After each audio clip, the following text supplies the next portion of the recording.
중무장한 거인 장수 골리앗이 돌멩이 5개를 든 어린 다윗에게 제압당했다는 것은 이스라엘이 그토록 추구하던 힘의 논리, 힘으로 세운 질서가 얼마나 허망한지를 보여주는 교훈이었습니다. 이제는 힘의 철학이 아닌 야훼 신앙을 기반으로 이스라엘이 통치될 것이라는 점을 드러내는 사건이기도 했습니다. 다윗이 등장하기 이전에도 비슷한 인식을 했던 인물이 있었지요. 믹마스 전투에서 전쟁은 하나님께 달린 것임을 깨닫고 있던 사울의 아들 요나단이었습니다. 당시 요나단은 강력한 무기로 무장하고 있던 블레셋을 상대로 큰 승리를 거둔 적이 있었습니다. 자, 이 부분을 한번 다시 보겠습니다. 14장 6절입니다. 요나단이 무기를 든 젊은 병사에게 말하였다. 저 할례받지 않은 이방인의 전초부대로 건너가자. 주님께서 도와주시면 승리를 거둘 수도 있다.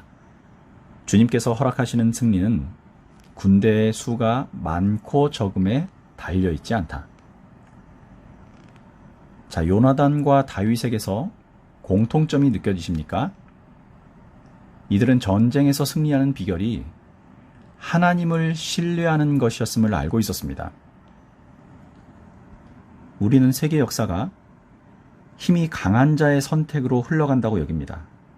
아시리아, 바벨론, 고대 이집트나 로마, 영국, 최근 수십 년간은 미국이라는 초강대국 같은 강한 나라들이 선택하는 대로 세계의 정치, 경제나 질서가 이동된다는 믿음입니다.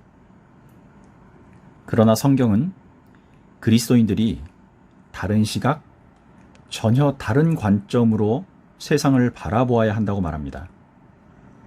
강자들의 힘이 모든 것을 좌우하는 것 같지만 사실은 그들도 하나님의 전능하신 팔과 계획 아래 움직이고 있을 뿐이라는 겁니다. 성경은 이스라엘 역사를 기술하면서 아시리아나 바벨론 같은 초강대국들을 일으키신 이유가 이스라엘의 불순종 때문이었다고 설명합니다. 그래도 소수의 남은 자들은 이 거대한 세계사의 뒤에서 보이지 않게 일하시는 하나님을 잊지 않았고, 이로 인해 다시 야훼 신앙이 제자리를 찾고 그에 따라 이스라엘도 회복되었다는 겁니다. 다윗과 요나단 모두 하나님의 나라, 그분의 백성, 그분의 군대가 갖추어야 할 가장 기본적인 요소가 신앙이라는 것을 확신했던 인물들이었습니다. 한 신앙을 가진 이들은 서로를 바로 알아볼 수 있었습니다. 본문 1절에서 4절입니다. 다윗이 사울과 이야기를 끝냈다. 그 뒤에 요나단은 다윗에게 마음이 끌려 마치 제 목숨을 아끼듯 다윗을 아끼는 마음이 생겼다. 사울은 그날로 다윗을 자기와 함께 머무르게 하고 다시 아버지의 집으로 돌아가지 못하게 하였다. 요나단은 제 목숨을 아끼듯이 다윗을 아끼어 그와 가까운 친구로 지내기로 굳게 언약을 맺고 자기가 입고 있던 겉옷을 벗어서 다윗에게 주고 칼과 활과 허리띠까지 모두 다윗에게 주었다. 1절에 마음이 끌렸다는 말의 본래 뜻은 단순히 친구 간의 친밀함, 우정 정도가 아니라 요나단의 영혼이 다윗의 영혼과 함께 묶였다라는 말입니다.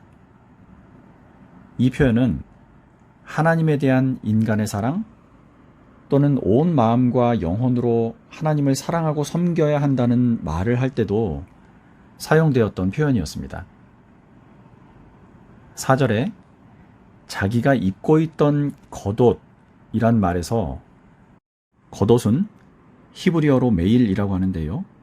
본래 덮어 가리다 라는 뜻인데 고대에는 제사장이나 귀족들이 걸치는 겉옷, 그러니까 자기의 신분을 드러내는 옷을 말합니다. 요나단의 경우에는 사울의 후계자임을 외적으로 드러내주는 중요한 의미가 있는 옷이었습니다.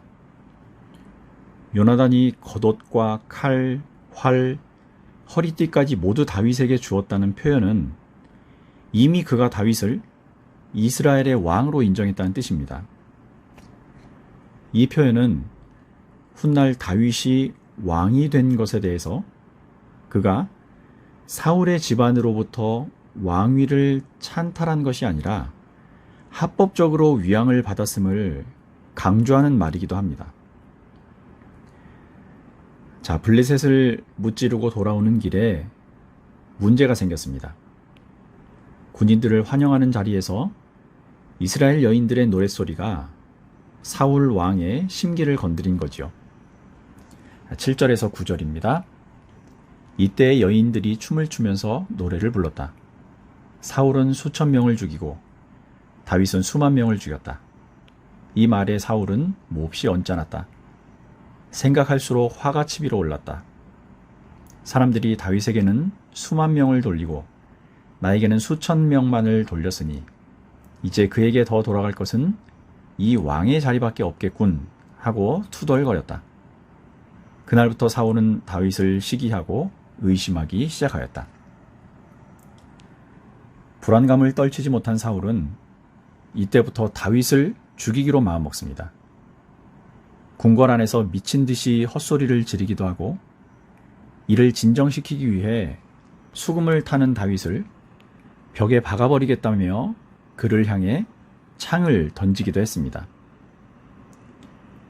사울도 분명히 자신에게서 하나님이 떠나시고 이제는 다윗과 함께 하신다는 것을 알고 있었습니다. 12절을 한번 보십시오. 주님께서 자기를 떠나 다윗과 함께 계시는 것을 안 사울은 다윗이 두려워졌다. 이때까지 다윗은 왕궁에서 지내고 있었습니다. 사울은 그런 다윗에게 천부장의 임무를 맡겨 자신의 곁에서 떠나게 합니다. 왕의 최측근에서 최전선에서 적과 싸우는 야전부대장으로 쫓겨난 거죠. 그런데 이마저도 통하지 않았습니다. 14절과 15절입니다. 주님께서 그와 함께 계셨기 때문에 어디를 가든지 그는 항상 이겼다. 다윗이 이렇게 큰 승리를 거두니 사울은 그것을 보고 다윗을 매우 두려워하였다. 자, 백성들의 반응은 어땠을까요? 16절에서 확인해 보겠습니다.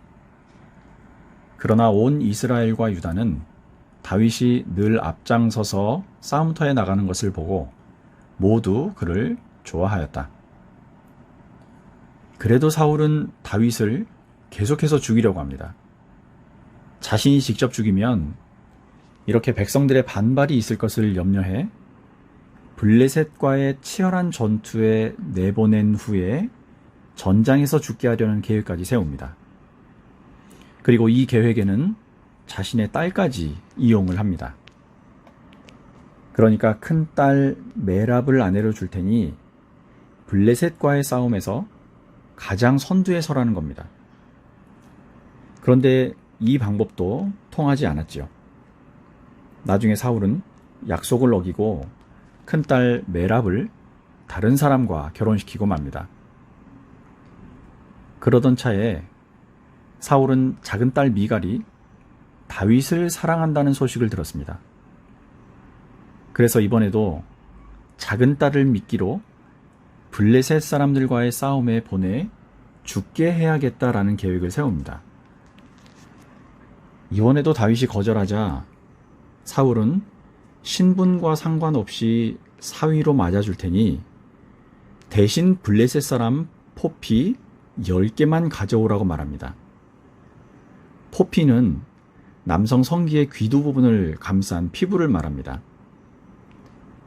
신체의 일부를 잘라오라는 건 몇 명이나 죽였는지를 확인하겠다는 의도인데 우리나라의 경우에도 임진왜란 때 왜군이 우리 군사들의 귀를 베어갔다는 안타까운 기록이 있죠. 자, 아무리 그래도 목숨이 오가는 전투 중에 죽은 자의 옷을 벗기고 포피를 베어오라는 명령은 정말 뜬금없는 명령입니다. 다윗의 전과나 능력을 확인하겠다라는 의도보다는 다분히 그를 죽이려는 의도가 가득한 명령인 거지요. 그런데 다윗은 약속한 날짜가 되기도 전에 블레셋 군사 200명을 죽이고 그 포피를 사울에게 바칩니다. 그를 죽이려 했던 사울의 계획이 완전히 빗나가는 순간이지요. 이번에는 사울도 어쩔 수 없이 작은 딸 미갈을 다윗에게 아내로 내줍니다. 사울의 반응을 다시 한번 보겠습니다. 28절에서 30절입니다. 사울은 주님께서 다윗과 함께 계시다는 것을 알았고 자기 딸 미갈마저도 다윗을 사랑하는 것을 보고서 다윗을 더욱더 두려워하게 되어 마침내 다윗과 평생 원수가 되었다. 그 무렵에 블레셋 지휘관들이 군대를 이끌고 침입해와서 싸움을 걸곤 하였는데 그때마다 다윗이 사울의 장군들보다 더 큰 전과를 올렸기 때문에 다윗은 아주 큰 명성을 얻었다. 다윗을 죽이려고 블레셋 사람들을 이용하려 했던 사건을 통해서 사울과 다윗의 차이나 격차는 더욱더 분명하게 드러났습니다. 사울은 블레셋 사람들을 두려워했고요. 다윗은 그렇지 않았습니다. 사울은 블레셋에 대한 두려움뿐 아니라 갈수록 커지는 다윗에 대한 두려움까지 안고 지내야 했습니다. 외부에는 블레셋이라는 적이, 내부에는 다윗이라는 적이 있었으니 사울 입장에서는 매일 불안함에 사로잡힌 채 밤잠을 설쳤을 겁니다. 이스라엘의 적도 두려워하고 하나님이 함께하는 사람도 두려워하는 사울의 모습을 보십시오. 어디에서도 왕의 위험 어린 모습은 보이지 않습니다. 이스라엘 대표들이 사무엘을 찾아가 왕을 세워달라고 했던 첫 번째 목적은 이방 민족, 특히 블레셋의 오랜 압제로부터 해방되기 위해서였습니다. 이방 나라들을 모델로 왕정이 세워지면 오히려 왕의 압제를 당할 것이라는 사무엘의 경고에도 왕을 세워달라고 했던 그들이었습니다. 그러나 그렇게 얻은 사울 왕은 안타깝게도 블레셋에 대한 두려움에서 벗어날 수 없었습니다. 오히려 요나단이나 다윗 같은 인물들이 야훼 하나님을 의지하며 나타나 블레셋을 제압했지요. 이스라엘 백성들이 추구했던 왕정 제도가 보기 좋게 실패한 겁니다. 성경은 사울이 이렇게 실패했던 원인에 대해서 그에게서 하나님의 영이 떠났기 때문이라는 점을 계속해서 강조합니다. 그리고 여호와의 영이 떠난 근본적인 이유는 사울의 교만과 시기심 때문이었다고 교훈합니다. 만약 골리앗과의 전투를 승리로 이끈 다윗을 환영하는 자리에서 사울이 어린 다윗을 시기하지 않았으면 어땠을까요? 모든 것이 하나님께서 하신 일이라며 겸손한 마음으로 그분이 하신 일을 찬양하고 영광을 돌리고 다윗에게는 그의 공로에 걸맞는 자리나 상을 내리는 결정을 했다면 사울은 아마도 이스라엘의 초대 왕으로서 더 멋진 역사를 이루어냈을지도 모릅니다. 교만한 사람은 하나님보다 자신의 이름을 더 사랑합니다. 겉으로는 하나님의 위대한 일을 하는 것처럼 보이지만 결국은 자신의 이름을 남기려는 사람이 있습니다. 이런 사람의 의도는 다른 사람들에게는 통할 수 있으나 하나님 앞에서는 결코 숨길 수가 없습니다. 다른 이가 자신보다 높아지는 것을 보면 그의 마음은 사울처럼 교만과 시기심으로 가득해집니다.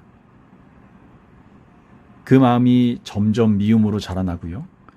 다시 증오와 살인의 충동으로 이어지기도 합니다. 이렇게 누군가를 해치려는 죄는 보잘것없던 아주 작은 생각에서부터 시작합니다. 우리가 오늘 본문에 나온 사울의 모습을 보면서 깨우쳐야 할 교훈 중에 하나는 그 작은 생각들이 하나님의 영이 주시는 건지 악한 영의 생각인지를 분별하는 것. 그래서 하나님의 것이 아니라면 예수님의 이름 붙들고 반드시 우리 안에서 축출해내야 한다는 사실입니다. 원수를 사랑하라는 주님 명령은 때로는 너무나 거창하게 들립니다. 그러나 작은 생각 하나, 습관 하나 바꾸는 것은 누구에게나 가능하지요. 사울과 다윗의 차이, 사울의 두려움과 다윗의 형통함을 가른 것은 바로 이 지점이었습니다. 날마다 우리 속을 파고 들어오는 생각들이 하나님의 정직하고 의로운 영이 주시는 것인지 더러운 영이 주는 것인지를 지혜롭게 분별하며 사시는 삼일교회 성도들이 되시기를 다시 한번 주님 이름으로 축복합니다.